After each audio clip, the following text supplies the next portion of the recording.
रात के 10 बज रहे थे। माधवपुर गांव से कुछ ही दूरी पर एक पुराना राजमहल चांद की मध्यम रोशनी में काफी आलीशान दिखाई दे रहा था।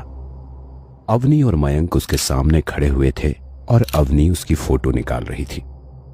मयंक, इतने घने जंगलों के बीच ऐसा आलीशान महल हो सकता है, ये तो मैंने सोचा भी नहीं था।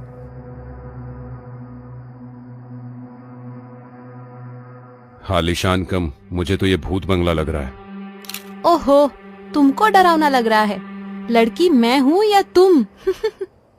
अब बताओ आगे क्या करना है। एक्सप्लोर करने की आदत तुम्हारी है और फंस जाता हूँ मैं बार बार। अरे यार, इसमें कोई फंसने वाली बात नहीं है।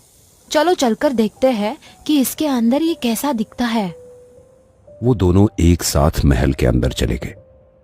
अंदर से वो महल और भी अच्छा दिखाई दे रहा था। उसके अंदर पुराने जमाने की पेंटिंग्स, मूर्तियां और दीवारों पर कलाकृति दिखाई दे रही थी। अवनी उन सभी चीजों की फोटो निकाल रही थी और मयंक बस वहां से बाहर निकलने के इंतजार में था। यार अवनी, हो गया ना, प्लीज चलो यहां से, मुझे अच्छा फील नहीं हो रहा। अवनी उसका जवाब देती उससे पहले ही उन दोनों को कुछ अजीब सा शोर सुनाई दिया। छोड़ दो मुझे, छोड़ दो मुझे, बापू मुझे बचा लीजिए, मुझे मरना नहीं है। ये कैसी आवाजें? वो दोनों खिड़की के पास गए और उन्होंने झांक कर देखा। गांव के कुछ आदमी एक खटोले को कंधों पर उठाकर महल की तरफ आ रहे थे। उस खटोले पर एक 15 साल की बच्ची बैठी हुई थी, जिसके हाथ और पैर बंधे हुए थे। ये लोग तो महल में ही आ रहे हैं, अब क्या करें अवनी? अरे तो वो हमें थोड़ी नुकसान पहुंचाने वाले हैं। नहीं, हम इनके सामने नहीं आएंगे। मैंने कह दिया तो कह दिया, बस।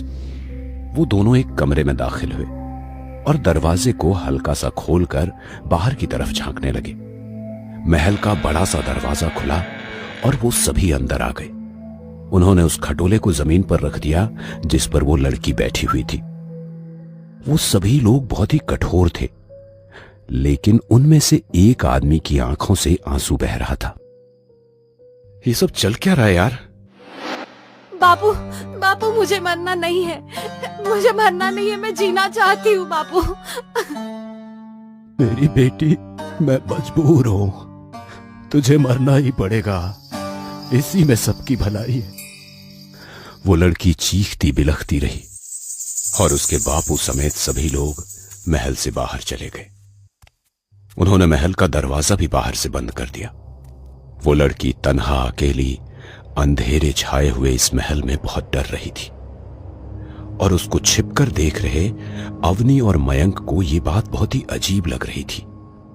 वो दोनों उस कमरे से निकलकर उस लड़की के करीब पहुंचे। उन्हें देखकर वो लड़की चौंक पड़ी। घबराओ नहीं बेटा, हम तुम्हें बचाने आए हैं। उन्होंने उसके हाथ पैरों की रस्सी खोल दी और फिर उस लड़की के चेहरे का डर भी खत्म हो गया।